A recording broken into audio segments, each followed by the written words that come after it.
여보, 다시 태어나도 나랑 같이 살래. 그럴까? 그런데 한 번이면 충분하지 않을까? 미안해, 자기야. 부부관계는 두 사람이 만나 가정을 이루고 삶을 함께하는 소중한 연결고리인데요. 하지만 그만큼 많은 노력과 인내가 필요한 쉽지 않은 관계이기도 해요. 부부관계가 어려운 이유는 크게 세 가지로 볼 수 있으니 잘 들어보세요. 첫째, 서로 다른 나를 만나는 과정이에요. 부부는 각기 다른 환경에서 수십 년을 살아온 두 사람이 함께하는 관계이니 성격, 가치관, 생활 습관 등 모든 면에서 차이가 생길 수밖에 없어요. 어떤 이는 계획적이고 꼼꼼한 반면 어떤 이는 즉흥적이고 자유로운 성향일 수 있어요. 돈을 쓰는 방식, 자녀 교육에 대한 생각, 집안일 분담 등 사소해 보이는 것들이라도 서로의 가치관이 다르면 갈등의 씨앗이 될 수 있어요. 소통의 어려움인데요. 말하지 않아도 알겠지라는 생각이나 상대방의 잘못을 비난하는 말투와 태도는 관계에 깊은 상처를 남겨요.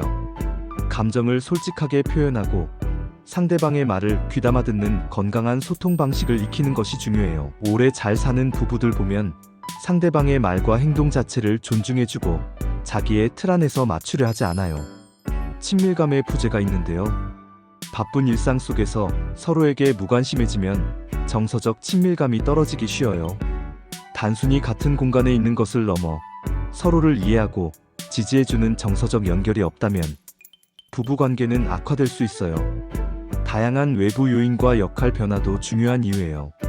결혼은 단순히 두 사람의 만남이 아니라 두 가족의 결합이며 시간이 흐르면서 부부에게는 여러 가지 책임과 역할이 부여돼요. 그러다 보면 가족 문제가 자연스럽게 발생하는데요. 고부 갈등을 비롯한 친인척과의 관계 문제는 많은 부부 갈등의 원인이에요.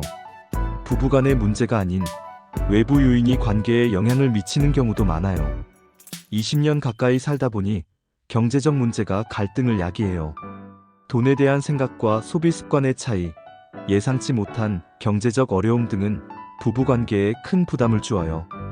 그리고 결혼 초기에는 육아, 스트레스도 갈등의 원인이에요. 자녀가 생기면 부부관계는 엄마와 아빠라는 역할로 확장돼요. 육아에 대한 견해 차이, 양육 과정에서 오는 스트레스, 줄어든 개인 시간 등은 관계를 힘들게 하는 요인이 될 수 있어요. 부끄러운 주제인 성에 대한 생각과 욕구의 차이가 생각보다 많은 부부 사이에서 발생해요. 속궁합이 좋아야 하는데 참 어려운 부분이에요. 부부관계의 친밀도를 결정하는 중요한 요소 중 하나는 성생활입니다. 하지만 성에 대한 생각이나 욕구는 사람마다 달라요.